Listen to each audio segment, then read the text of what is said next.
After I lost my husband, my daughter snapped, either you get a job or you're out on the street. Out of desperation, I agreed to be a caregiver for a paralyzed billionaire.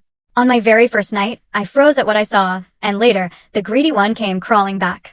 This isn't just a story about losing everything. It's about the gut-wrenching moment I realized the daughter I raised saw me as nothing more than a burden, forcing me into a desperate choice that unknowingly led me straight back to the love I'd lost nearly half a century ago.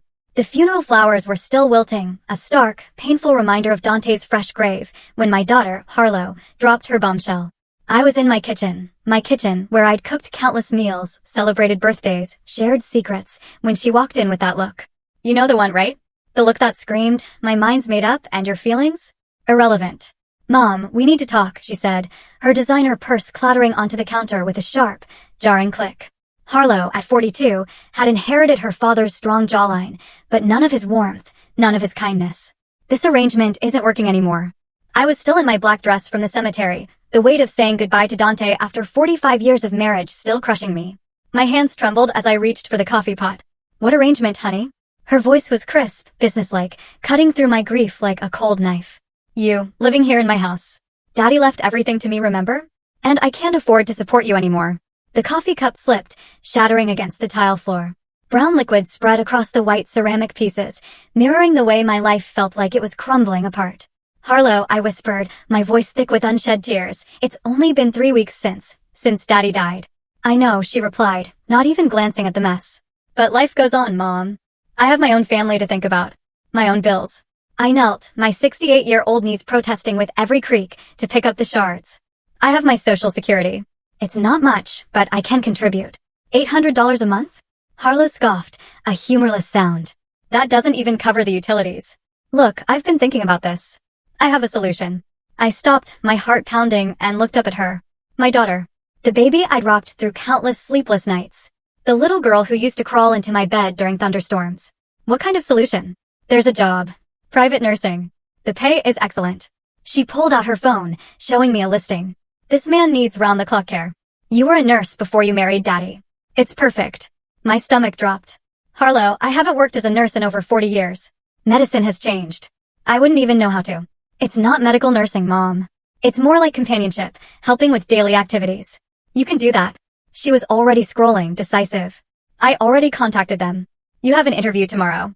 I stood slowly, ceramic shards still cutting into my palm. "And if I don't get the job?" Harlow finally met my gaze, and the answer was screaming in her cold, unforgiving eyes before she even spoke. "Then you'll need to find somewhere else to live." "I'm sorry, Mom, but I can't carry you forever." The next morning, I stood outside a mansion that looked like it belonged in a movie. The driveway alone was longer than our old street. My hands shook as I rang the doorbell, a profound sense of humiliation washing over me. At 68, I was applying for a job I wasn't qualified for, all because my own daughter had effectively thrown me out. A stern-looking woman in her 50s, Patricia, Mr. Hawthorne's house manager, answered.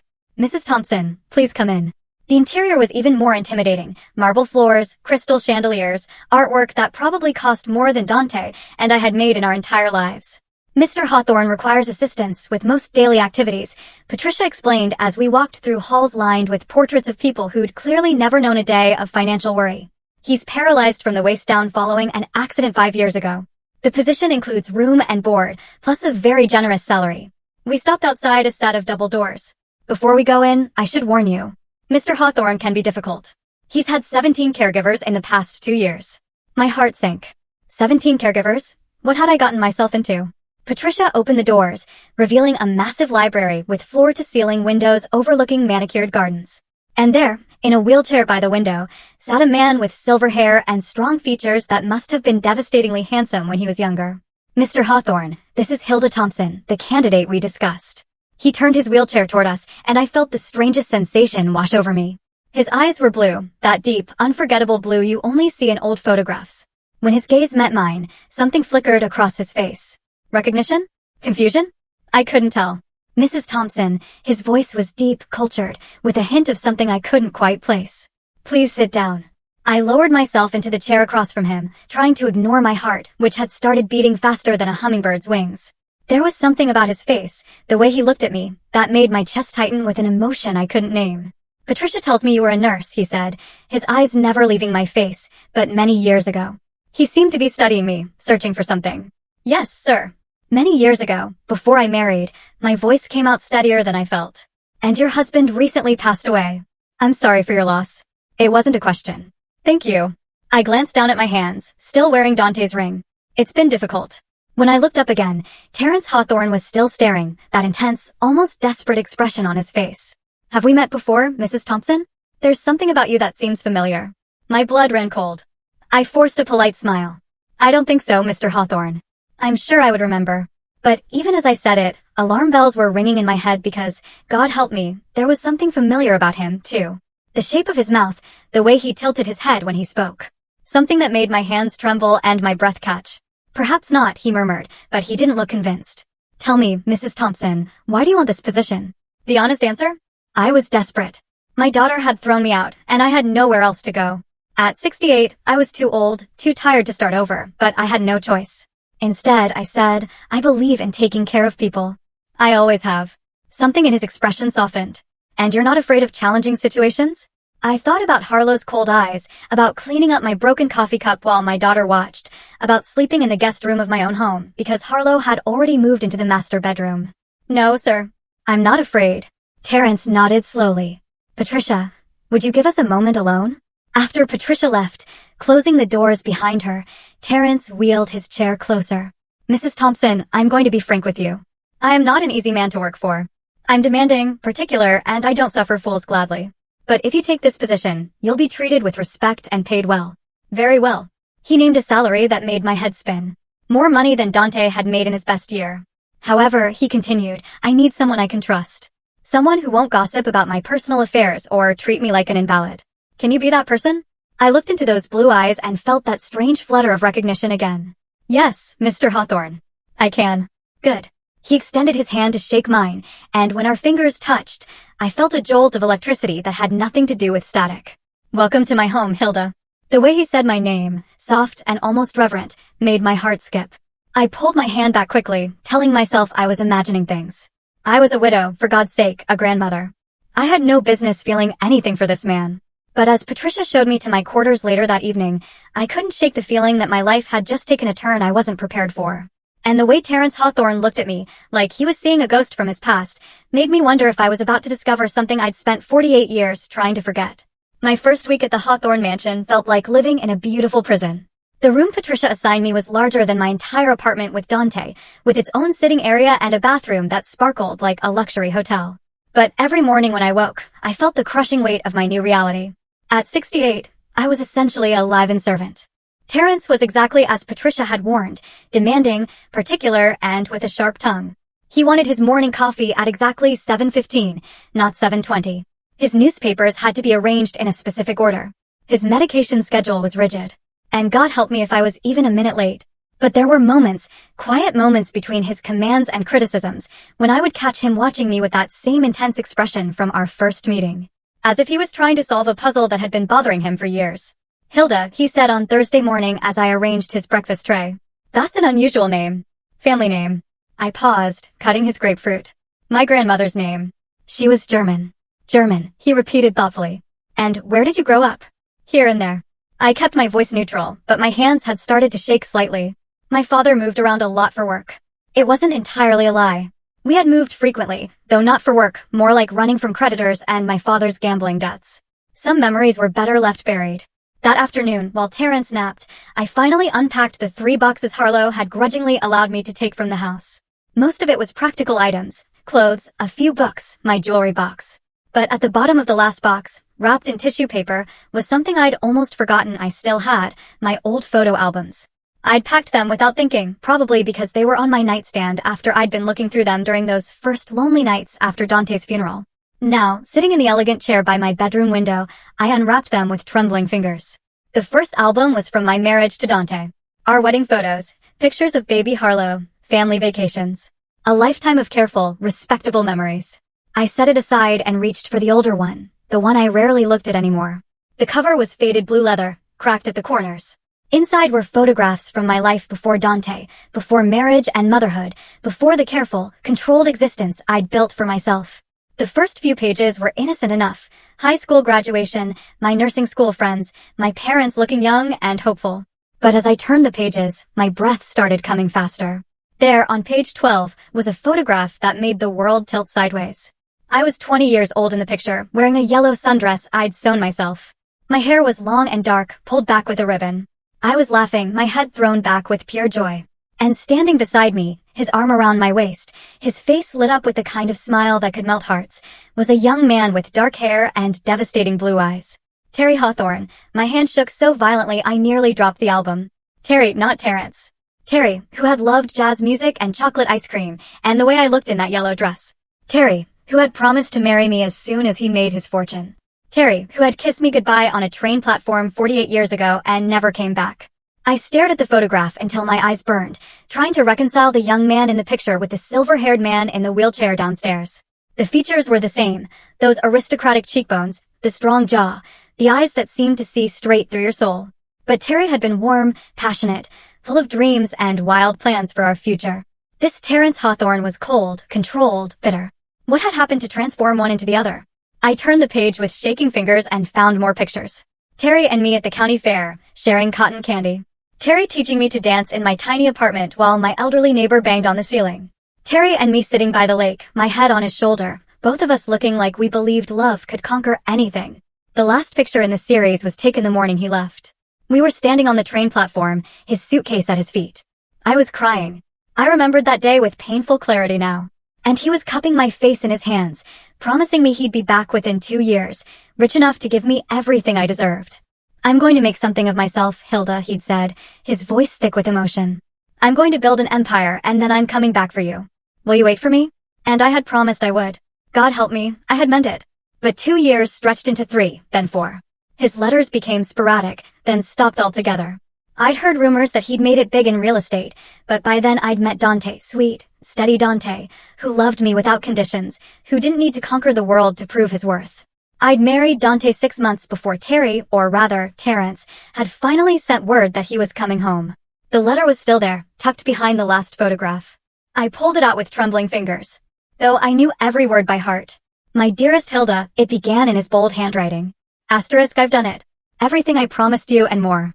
I'm coming home next month and then we can finally begin our life together. I've bought a house, our house, and I can't wait to carry you across the threshold as my wife. All my love, all my dreams, all my tomorrows belong to you. Forever yours, Terry. Asterisk, the letter was dated 3 weeks after my wedding to Dante. I pressed the letter to my chest, tears streaming down my face. All these years, I'd convinced myself that Terry had forgotten about me, that his promises had been the empty words of a young man drunk on his own ambitions. But he had kept his word.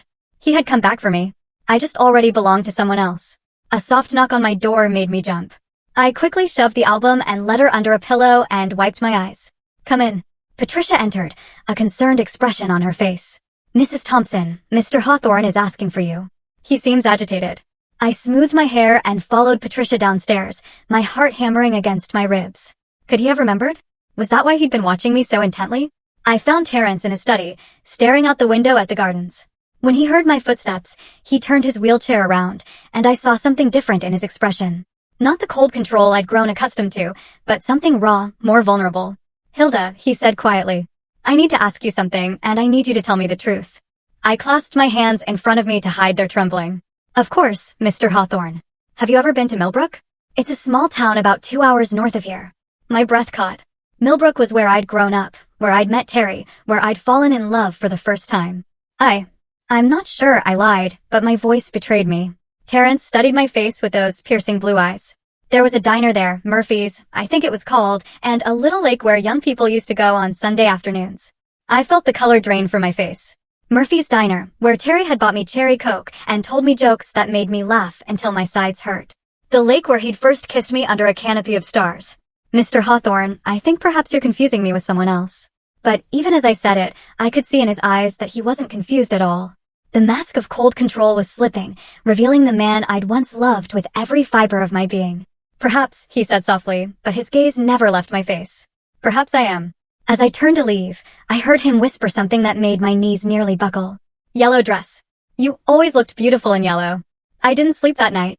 Every time I closed my eyes, I saw Terry's young face in those photographs, heard his voice promising to come back for me. And downstairs, the man he'd become was probably lying awake, too, piecing together the same memories that were tearing my heart apart. By morning, I'd made a decision. I couldn't keep pretending. The charade was eating me alive, and it was clear that Terry, was remembering more each day. Better to face the truth head-on than let it destroy us both slowly. I found him in the conservatory, reading the morning paper. The sunlight streaming through the glass walls caught the silver in his hair, and for a moment, I could see both versions of him superimposed, the young man full of dreams, and the successful, lonely man he'd become. "Good morning, Mr. Hawthorne." I set his coffee down exactly where he liked it, my hands surprisingly steady. "Hilda." He looked up from his paper, and I saw exhaustion in those blue eyes. "Did you sleep well?" "No," I said honestly. "Did you?" A ghost of a smile touched his lips. "No. I kept thinking about yellow dresses and cherry coke at Murphy's Diner." My breath caught. There was no point in denying it anymore. The cherry coke was too sweet. "You always said I should get vanilla, but I was stubborn." Terrence closed his eyes, and when he opened them again, they were bright with unshed tears. "Hilda Marie Brennan, you wore your grandmother's locket and had a scar on your left knee from falling off your bicycle when you were 8. I touched my throat automatically, where the locket used to rest. You gave me a ring, a little silver band with a promise that someday you'd replace it with diamonds. I still have it." His voice was barely a whisper. "I've carried it with me for 48 years. We stared at each other across the space that separated us. Not just the few feet between his wheelchair and where I stood, but the decades of different lives, different choices, different kinds of love. "Why didn't you tell me who you were?" he asked. I sank into the chair across from him, suddenly feeling every one of my 68 years. "Because I was afraid. Because I'm not the girl you remember anymore. Because," I took a shaky breath, "because you're not the boy I remember either." Terrence nodded slowly. "When I came back and found out you'd married Dante Thompson, I wanted to hate you. I told myself you'd never really loved me, that you'd just been waiting for someone better to come along. That's not true." The words came out more forcefully than I'd intended. "I waited, Terry. I waited until I couldn't wait anymore. Your letters stopped coming and I thought." I wiped away a tear. "I thought you'd forgotten about me." "I never stopped writing," he said quietly. "But my business partners convinced me that a small-town girl would hold me back. They intercepted my letters, told me you'd moved on. By the time I realized what they'd done, you were already married." The cruelty of it hit me like a physical blow. All those years of wondering, of feeling abandoned, when Terry had been trying to reach me all along. "I hired a private investigator to keep track of you," Terrence continued. "I know it sounds terrible, but I needed to know you were happy. I knew when Harlow was born, when you moved to the house on Maple Street, when Dante got promoted at the bank. I even knew when he got sick." I stared at him, shocked. "You've been watching me for 48 years? From a distance. I never interfered, never tried to contact you. I needed to know you were all right." He reached into his jacket pocket and pulled out a small velvet box. "And I kept hoping that someday, somehow, fate would bring you back to me." With trembling hands, he opened the box to reveal the silver ring he'd given me all those years ago. The one I'd returned to him in tears the day before my wedding, unable to bear wearing another man's promise, while pledging my life to Dante. "You kept it," I whispered. "I kept everything. Every photo, every letter you wrote me, every memory." He looked down at the ring. "I never married, Hilda. I told myself it was because I was too focused on business. But the truth was simpler than that. No one else was you." The weight of his words settled between us like a stone dropping into still water. 48 years of loneliness, of building walls around his heart, of watching the woman he loved live her life with someone else. "Terry, I didn't know what to say. How do you apologize for a lifetime of separation that neither of you chose?" "I don't blame you," he said quickly. "You made the right choice. Dante was a good man. He loved you the way you deserve to be loved, and he was there when I couldn't be. I've made my peace with that." "Have you?" I asked softly. "Because the man I've been working for these past weeks doesn't seem at peace with anything." Terrence's jaw tightened. "The accident changed me. 5 years ago, I was still holding on to the fantasy that maybe someday we'd meet again, that maybe there could be some kind of second chance. Then I woke up in a hospital bed, paralyzed from the waist down, and I realized how foolish I'd been. What could I offer you now? A broken man in a wheelchair." "Stop." I stood up abruptly, anger flaring in my chest. "Just stop. Do you think I'm so shallow that your legs matter more than your heart? Do you think I'm the kind of woman who would turn away from someone I cared about because they needed help instead of being able to give it?" He looked startled by my vehemence. "Hilda, I loved you, Terry. Not your potential fortune. Not your grand plans for the future. I loved the boy who brought me wildflowers because he couldn't afford roses. The boy who held me when I cried about my father's drinking. The boy who believed in dreams so fiercely that I couldn't help but believe in them too." I was crying now, 48 years of suppressed emotions pouring out of me like water through a broken dam. And if that boy is still in there somewhere, then everything else is just details. Terrence reached for my hand, and I let him take it. His fingers were older now, marked with age spots and thinner. Then I remembered, but his touch still sent electricity through my veins. He's still here, he said quietly, buried under a lot of bitterness and disappointment, but still here. The question is, what do we do now? I looked around the conservatory, at the life of luxury he'd built around himself. Then I looked back at his face, searching for the answer to a question I'd been afraid to ask. Are you happy, Terry? Really happy? He was quiet for a long moment. I was successful. I was respected. I had more money than I could spend in 10 lifetimes. He paused. But happy? No. I don't think I've been truly happy since the day I left you on that train platform. Then maybe, I said carefully, it's time to stop punishing ourselves for choices we made when we were different people. Maybe it's time to see what the people we are now could build together. Terrence brought my hand to his lips and kissed it gently. Would you be willing to try? Not as my nurse, but as whatever we could be to each other. I thought about Harlow, about the cold house where I was no longer welcome. I thought about the lonely apartment I'd been planning to find, about spending my remaining years in solitude. Then I looked at the man who had loved me faithfully for nearly 5 decades, even from a distance. Yes, I whispered. I'd like to try. But even as the words left my lips, I knew our path wouldn't be easy. Harlow would have something to say about this arrangement, and I doubted it would be congratulatory. My daughter had never approved of anything that took attention away from her own needs, and she certainly wouldn't approve of her mother finding love again. The thought of facing Harlow's reaction made my stomach clench with anxiety. But for the first time in weeks, I also felt something else. Hope. Maybe it wasn't too late for second chances after all. 3 weeks after our confession in the conservatory, Terry asked me to move into the master wing of the house, not as his caregiver, but as his companion. The word felt strange on my tongue when I repeated it to myself. Companion. It sounded so much more meaningful than employee, yet not quite as binding as the words we'd once dreamed of using. You don't have to decide right now, he said over dinner in the smaller dining room we'd started using instead of the formal one. But Hilda, I want you to know that this isn't about convenience or loneliness. This is about the life I should have been living all along. I set down my fork, my appetite suddenly gone. Terry, I need to tell you something about Harlow. His expression grew serious. What about her? She doesn't know who you are. When she found this job for me, she just saw $signs. A wealthy man who needed care. A mother she wanted out of her house. She has no idea about our history. Terry nodded slowly. And you think she'll have a problem with our arrangement? I laughed, but there was no humor in it. My daughter threw me out 3 weeks after her father's funeral. She cares about exactly 2 things, her own comfort and other people's money. When she finds out I'm living here as more than hired help, she's going to assume I'm after your inheritance. Are you?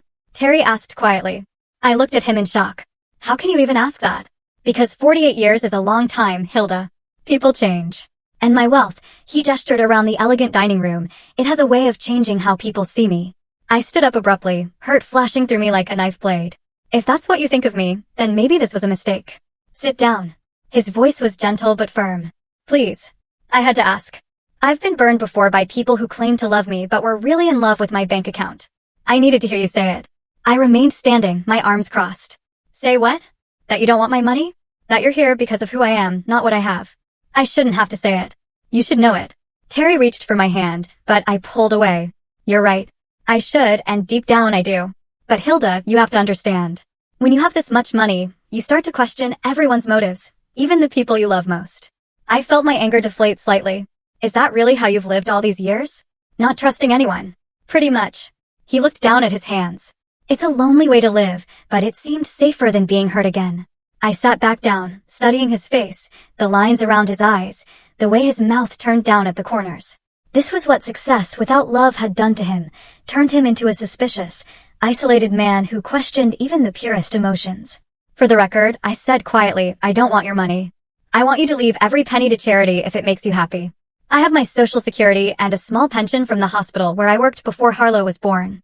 It's not much, but I've lived on less. Relief flooded his features. I'm sorry I had to ask. Don't apologize. Just don't ask again. I picked up my fork and took a bite of the salmon Patricia had prepared. Now, about Harlow. When she finds out about this, she's going to cause trouble. I need you to be prepared for that. Terry's expression hardened. What kind of trouble? She'll probably demand to know what your intentions are. She might threaten to sue, claim I'm taking advantage of you. She might even try to have me removed from the house. Let her try. His voice carried the steel that had built his business empire. This is my house, Hilda. No one tells me who I can and cannot invite to live in it. I wished I could share his confidence, but I knew my daughter better than he did. Harlow could be ruthless when she felt threatened, and she would definitely feel threatened by this development. My phone rang, interrupting my thoughts. Harlow's name appeared on the screen, and my stomach clenched. "Speak of the devil," I murmured, showing Terry the display. "Answer it," he said. "Let's get this over with." I swiped to accept the call. "Hello, Harlow." "Mom." Her voice was tight with barely controlled anger. "I just had the most interesting conversation with Mrs. Patterson from church. She said she saw you at the grocery store with some man in a wheelchair, and you were acting very familiar with him." I closed my eyes. In a town this size, of course, someone would see us and report back to Harlow. Terry and I had gone to the market together yesterday, and he'd insisted on buying ingredients for the chocolate cake I'd mentioned missing from my childhood. To anyone watching, we probably did look more intimate than employer and employee. "His name is Terrence Hawthorne," I said carefully. "He's the man I work for." "Work for or work on?" Harlow's voice dripped with accusation. "Because Mrs. Patterson said you two looked awfully cozy for a professional relationship." Terry gestured for the phone, and I shook my head. This was my battle to fight. "Harlow, I'm 68 years old. I think I'm capable of conducting myself appropriately. Are you sleeping with him?" The blunt question hit me like a slap. "That's none of your business. It is if you're embarrassing our family name. Daddy's not even cold in the ground, and you're already throwing yourself at the first rich man who shows you attention." White-hot rage flooded through me. "How dare you? Your father has been gone for 2 months, and I grieved for him properly. But I'm not dead, Harlow. I'm allowed to have companionship." "Companionship?" Harlow laughed coldly. "Is that what we're calling gold digging now?" Terry's face had gone pale with anger. He gestured more forcefully for the phone, and this time I handed it to him. "Miss Thompson," he said, his voice arctic. "This is Terrence Hawthorne. I think there are some things you need to understand." I could hear Harlow's shocked silence through the phone. Then her voice, suddenly much more respectful. "Mr. Hawthorne, I didn't realize you were there. Clearly. Now listen very carefully because I'm only going to say this once. Your mother is not a gold digger. She's not embarrassing anyone, and she's certainly not throwing herself at me. If anything, I'm the one pursuing her." "Sir, I think there might be some misunderstanding." "The only misunderstanding," Terry interrupted, "is your belief that you have any say in your mother's personal life. She's a grown woman who can make her own decisions about who she spends time with. But she's vulnerable right now. She's grieving, and she might not be thinking clearly. Your mother is one of the strongest, most clear-thinking women I've ever met. The fact that you can't see that says more about you than it does about her." The silence on the other end of the line stretched out for several seconds. When Harlow spoke again, her voice had taken on a different quality, harder, more calculating. "Mr. Hawthorne, I appreciate your friendship with my mother, but I hope you understand my concern. She's been through a lot lately, and I just want to make sure she's not being taken advantage of. The only person who's taken advantage of your mother recently," Terry said quietly, "is you." Another silence, then Harlow's voice, cold as winter. "I'd like to meet with you, Mr. Hawthorne, to discuss this situation properly." Terry looked at me, eyebrows raised. I nodded reluctantly. Better to face this head-on than let Harlow stew and plan in private. "Fine," Terry said. "Tomorrow afternoon, 2 o'clock. I'll be there." Harlow hung up without saying goodbye. Terry handed me back my phone, his jaw tight with anger. Well, that went about as well as expected. I sank back in my chair, suddenly exhausted. "She's going to try to turn you against me. She'll make it sound like I manipulated you, like I planned this whole thing. Let her try." Terry reached across the table and took my hand. "Hilda, I need you to understand something. I didn't survive 48 years in business by being easily manipulated, and I certainly didn't build this empire by letting people tell me who I can and cannot care about. She can be very convincing when she wants to be. And I can be very stubborn when I need to be." He squeezed my hand. "Your daughter doesn't scare me. The only thing that scares me is the thought of losing you again." That night, I lay in my bed, staring at the ceiling, dreading the next afternoon's confrontation. I knew Harlow would come armed with arguments designed to drive a wedge between Terry and me. She'd paint me as a desperate widow preying on a lonely, disabled man. She'd question my motives, my timing, my very right to seek happiness again. But as I drifted off to sleep, I held on to Terry's words. "The only thing that scares me is the thought of losing you again. Tomorrow, I would find out if that was really true." Harlow arrived exactly at 2 o'clock, dressed in her best black suit, like she was attending a business meeting rather than visiting her mother. I watched from the window as she stepped out of her car, smoothing her skirt and checking her reflection in the side mirror. Even from a distance, I could see the calculation in her movements, the way she squared her shoulders like a soldier preparing for battle. Terry had insisted we meet in a study rather than one of the more comfortable sitting rooms. "If she wants to treat this like a business negotiation," he'd said, "then we'll meet her on those terms." Patricia showed Harlow in, and I felt my stomach clench as my daughter's eyes swept the room, taking in the expensive furnishings, the original artwork, The massive mahogany desk that probably cost more than most people's cars. I could practically see dollar signs reflecting in her pupils. Mr. Hawthorne. Harlow extended her hand with practiced grace. Thank you for agreeing to meet with me. Terry shook her hand briefly, his expression neutral. Miss Thompson, please have a seat. Harlow settled into the leather chair across from Terry's desk, crossing her legs and folding her hands in her lap. She looked like the successful real estate agent she was, all polished confidence and professional charm. Only I could see the tension in her jaw, the slight tremor in her fingers.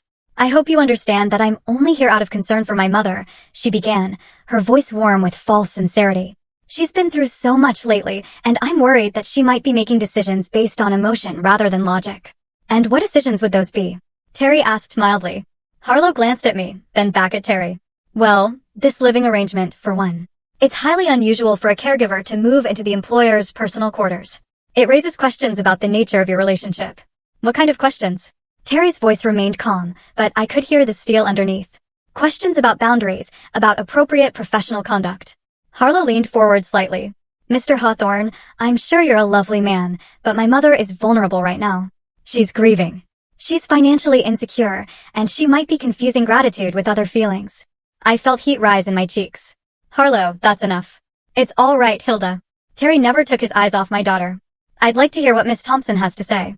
Harlow shot me a warning look, then turned back to Terry with renewed confidence. I'm saying that my mother has always been somewhat impressionable. She sees the best in people, sometimes to her detriment. And in her current state, she might not be thinking clearly about the implications of this situation. The implications being what exactly? Well, there's the obvious concern about what people will think. A widow moving in with a wealthy man so soon after her husband's death. It doesn't look good. Harlow's voice took on a concerned, caring tone that made my skin crawl. And then there's the question of what happens when this arrangement ends.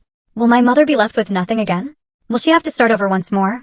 Terry leaned back in his wheelchair, his fingers steepled in front of him. Those are interesting points. Tell me, Miss Thompson, what do you think would be best for your mother? Harlow's eyes lit up, thinking she'd found an opening. I think she should come home, back to her family, where she belongs. Where she can grieve properly and make rational decisions about her future. And by home, you mean the house you inherited from your father? The house you asked her to leave. Harlow had the grace to look uncomfortable. That was a misunderstanding.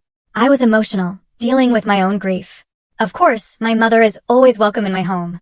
For how long? Terry asked quietly. I'm sorry. How long would your mother be welcome? Until you decide she's a burden again? Until the next time you need space for your own family. Harlow's mask slipped slightly, revealing the calculating woman underneath. Mr. Hawthorne, I don't think you understand the complexity of family relationships. Oh, I understand perfectly. Terry's voice cut through her words like a blade. I understand that you threw your mother out 3 weeks after burying her husband of 45 years. I understand that you gave her an ultimatum, work or live on the street. And I understand that the only reason you're here now is because you've realized she might have found something better than what you were offering. Harlow's face flushed red. That's not, I was protecting her, teaching her to be independent. By making her homeless? She wasn't homeless. She had options such as... Harlow looked frantically between Terry and me, clearly not expecting to be put on the defensive. She could have found an apartment. She has Social Security, $800 a month, Terry said quietly. Do you know what the average rent is in this area, Miss Thompson? Harlow's mouth opened and closed like a fish gasping for air. $1,200, Terry continued. For a one-bedroom apartment in a decent neighborhood. Your mother would have been $400 short every month just for housing. That doesn't include food, utilities, medical expenses, or any of the other costs of living. So tell me, where was she supposed to live? She could have found something cheaper. Where? In what part of town? You are willing to let your 68-year-old mother live in poverty rather than inconvenience yourself. I watched this exchange with a mixture of satisfaction and sadness. Satisfaction, because someone was finally holding Harlow accountable for her cruelty. Sadness, because that someone had to be a stranger rather than my daughter's own conscience. Harlow's professional composure was cracking rapidly. You don't understand. My mother, she's always been difficult. High maintenance. She expects everyone to take care of her. High maintenance? I couldn't stay silent anymore. Harlow, I worked 2 jobs to put you through college. I took care of your father through 5 years of cancer treatments without a single complaint. I babysat your children every weekend for free. And I've never asked you for anything except a place to grieve my husband. You were smothering me. Harlow exploded, her mask finally falling away completely. Always hovering, always trying to help, always making me feel guilty for having my own life. I needed space to breathe. So you threw me out, I said quietly. I give you a chance to stand on your own 2 feet for once. The silence that followed was deafening. Terry looked at Harlow with an expression of such cold disgust that she actually shrank back in her chair. Miss Thompson, he said finally. I think we're done here. Wait. Harlow's voice was desperate now. You don't understand what you're getting into. My mother, she has expectations. She'll want marriage, security, legal protections. She's not just looking for companionship. Terry's expression didn't change. And what if she is looking for those things? What if I want to give them to her? Harlow went very still. What are you saying? I'm saying that your mother and I are both adults who can make our own decisions about our relationship. Whether that relationship remains as it is now or develops into something more is none of your concern. Something more. Harlow's voice was barely a whisper. Terry reached into his desk drawer and pulled out a small velvet box. The same box he'd shown me in the conservatory containing the silver ring from our youth. Your mother and I have a history that predates your father. Predates you. Predates everything you think you know about her life. Harlow stared at the box like it was a poisonous snake. What kind of history? The kind that matters, Terry said simply. We loved each other once, very deeply. Circumstances separated us, but they didn't destroy what we felt. And now, 48 years later, we have a chance to see if what we had was real enough to survive time and change. You're talking about marriage? Harlow's voice was flat, emotionless. I'm talking about living the life we should have lived all along. Harlow turned to me, her eyes blazing with a fury I'd never seen before. This is why you took this job, isn't it? You knew who he was. You planned this whole thing. No, I said firmly. I had no idea Terry was here when I answered that job listing. I thought he was dead or married or living on the other side of the world. The last thing I expected was to find him in that wheelchair in this house. Terry? Harlow's voice dripped with venom. You call him Terry? That's my name, Terry said calmly. Terrence is what my business associates call me. Terry is what the people I love call me. Harlow stood up abruptly, her chair scraping against the hardwood floor. This is insane. You're both insane. You think you can just pick up where you left off 48 years ago? You think you can erase an entire lifetime? We're not trying to erase anything, I said. We're trying to build something new from what's left. What about Daddy? What about your marriage, your family, everything you built together? Your father was a good man, and I loved him. But Terry was my first love, and some things never really end. Harlow looked between us with growing panic. He's using you, Mom. Can't you see that? He's lonely and disabled, and you're convenient. When he gets tired of playing house, you'll be out on the street again. That's enough. Terry's voice cut through the air like a whip. You will not speak about your mother that way in my house. Your house. Harlow laughed bitterly. Yes, let's talk about your house. Your money, your power. That's what this is really about, isn't it? Terry opened the desk drawer again and pulled out a thick legal document. Since you seem so concerned about money, perhaps you should know that I've already updated my will. Everything I own is going to charity. The Children's Hospital, the Homeless Shelter, the Animal Rescue Foundation. Your mother won't inherit a penny from me. Harlow stared at the document, her face going white. You what? I told him to do it, I said quietly. I don't want his money, Harlow. I never did. I want him. Something in my daughter's face collapsed then, like a building with all its supports suddenly removed. For a moment, she looked like the little girl who used to crawl into my bed during thunderstorms, frightened and confused and desperately in need of comfort. But then the mask snapped back into place, harder and colder than before. Fine, she said, her voice like ice. Fine, throw your life away on some fantasy from 50 years ago.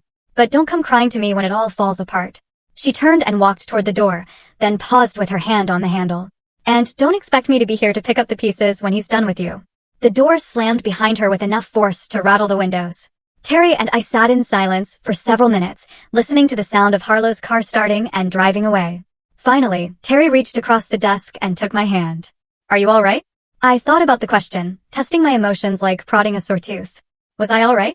My daughter had just disowned me, accused me of being a gold digger and a fool, and stormed out of my life with every intention of never coming back. But for the first time in months, maybe years, I felt free. Yes, I said, surprising myself with how steady my voice sounded. I think I am. 6 months later, I stood in the same conservatory where Terry and I had first acknowledged our past. But everything had changed. The morning light streaming through the glass walls caught the simple gold band on my left hand. Not the elaborate diamond Terry had once promised to replace my silver ring with, but something better. Something chosen by the people we'd become, rather than the dreams of who we thought we'd be. We'd married quietly 3 weeks ago, with only Patricia and Terry's lawyer as witnesses. It wasn't the grand wedding I'd imagined as a 20-year-old girl, but it was perfect in its simplicity. Two people who'd found their way back to each other against all odds, promising to spend whatever time they had left together. Mrs. Hawthorne, Patricia said, entering the conservatory with her usual brisk efficiency, but I caught the small smile she tried to hide. Even Patricia, stern and practical as she was, had softened toward our unlikely romance. "There's someone at the front door asking to see you." My heart clenched. I'd been expecting this visit for months, ever since the wedding announcement appeared in the local paper. Harlow had maintained her silence since that awful confrontation in Terry's study. But I knew she'd heard the news. In a town this size, everyone knew everyone's business. "Who is it?" I asked, though I already knew. "Your daughter, ma'am. She seems upset." I found Terry in his study, reviewing quarterly reports for the foundation he'd established to manage his charitable giving. He looked up as I entered, immediately reading the tension in my face. "She's here," I said simply. Terry set down his papers and wheeled his chair around to face me. "Do you want me to handle this?" "No. She's my daughter. This is my conversation to have." I smoothed my hands over my skirt, trying to calm my nerves. "But I'd like you to be there if you don't mind." "Of course." We found Harlow in the formal living room, perched on the edge of a velvet settee, like she was ready to bolt at any moment. She'd lost weight since I'd last seen her, and there were dark circles under her eyes that makeup couldn't quite hide. She looked older, more fragile, and for a moment, my maternal instincts kicked in. "Harlow." I kept my voice neutral, neither welcoming nor hostile. "Mom." She stood up, wrapping her arms around herself defensively. "Congratulations on your marriage." I heard it was lovely. It was. I settled into the chair across from her, Terry positioning his wheelchair beside me. Simple but lovely. Harlow's eyes darted to our joined hands, to the matching gold bands we wore. "You actually did it. You actually married him." I did. For better or worse, richer or poorer, in sickness and in health. There was an edge to her voice, a bitterness that made my heart ache. "All of it," I said firmly. "Every vow, every promise." Harlow laughed, but it sounded more like a sob. "You know what the worst part is? I actually thought you might come back after the novelty wore off. After you realized what you'd given up. I thought you'd come home." "This is my home now," I said gently. "With him." She looked at Terry with barely concealed resentment. "With a man you barely know anymore." "I know him better than you think," I said quietly. "And more importantly, I know myself better than I did 6 months ago." Harlow was quiet for a long moment, staring at the Persian rug beneath her feet. When she looked up again, her eyes were bright with unshed tears. "I've been thinking about what you said. About Daddy and your first love, and things never really ending." She took a shaky breath. "I went through Daddy's papers after you left. I found some letters." My breath caught. "What kind of letters?" "Love letters to someone named Jennifer." Harlow's voice was barely a whisper. "Dated from 2 years before he died. He was having an affair, Mom. For at least 2 years, maybe longer." The words hit me like a physical blow. Dante, my steady, faithful Dante, had been unfaithful. While I was caring for him through his illness, while I was holding his hand through chemotherapy and pretending not to notice how much weight he was losing, he was writing love letters to another woman. Terry's hand tightened around mine, grounding me, keeping me steady. "I'm sorry," Harlow continued. "I know it hurts, but I thought you should know that maybe your marriage wasn't as perfect as I always believed it was." I closed my eyes, processing this revelation. It should have destroyed me. It should have made me question everything I thought I knew about my life with Dante. Instead, I felt something unexpected. Relief. "Thank you for telling me," I said finally. Harlow looked surprised. "You're not angry?" "I'm sad. Disappointed. But not angry." I thought about how to explain what I was feeling. "Your father was a good man who made some poor choices. That doesn't erase the good years we had together, but it does put things in perspective." "What kind of perspective?" "The perspective that maybe I don't owe my entire life to his memory. Maybe I don't have to feel guilty for finding happiness again." Harlow was crying now, tears streaming down her face unchecked. "I was so jealous of you, Mom. So angry that you could just move on, start over, be happy. I couldn't understand how you could forget Daddy so easily." "I didn't forget him. I never will. But I also couldn't stay frozen in grief forever. And I made it worse by throwing you out." Harlow's voice broke completely. "I was so hurt, so angry about the affair. And I took it out on you. I blamed you for not being enough to keep him faithful. And then I blamed you for being too much when you needed support."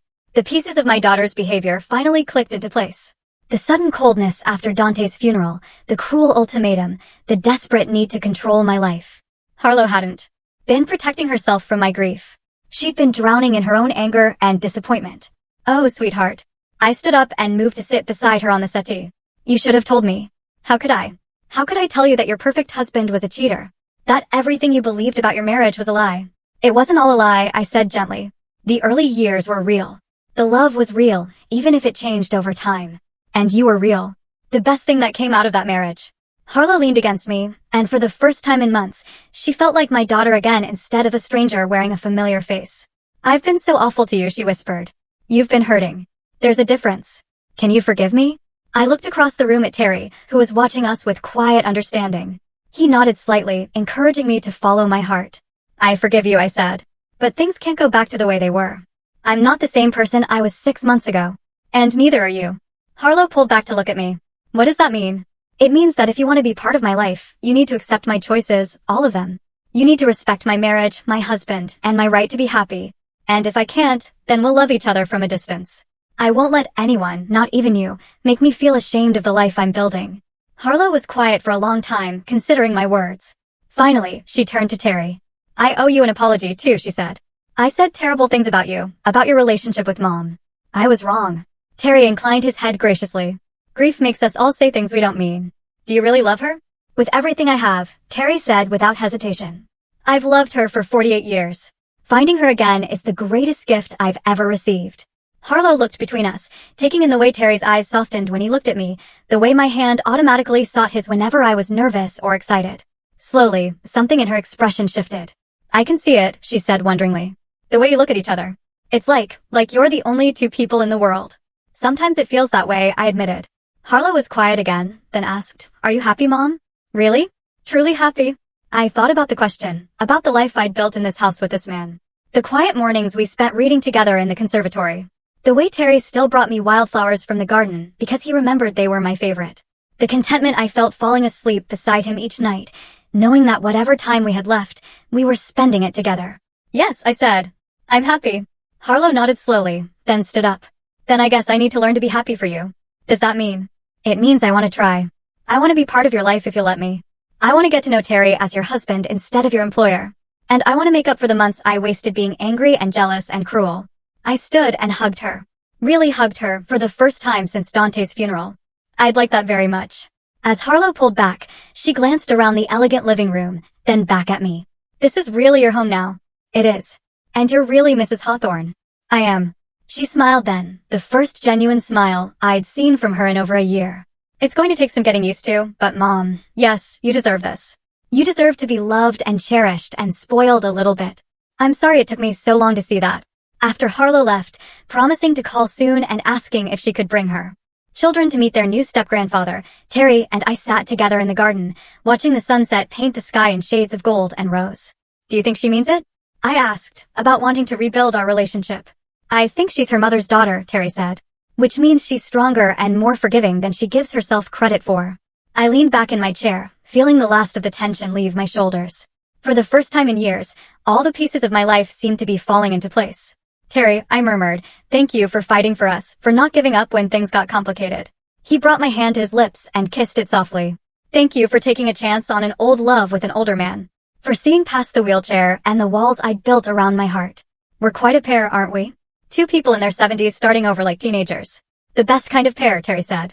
"The kind that knows how precious love really is and doesn't waste time taking it for granted." As the stars began to appear in the darkening sky, I thought about the journey that had brought me here. The pain of losing Dante. The humiliation of being cast out by my own daughter. The fear of starting over with nothing but my memories and my pride. But sometimes, I realized, you have to lose everything to find what you were really looking for all along. And sometimes, the love you thought was lost forever has just been waiting patiently for you to come home.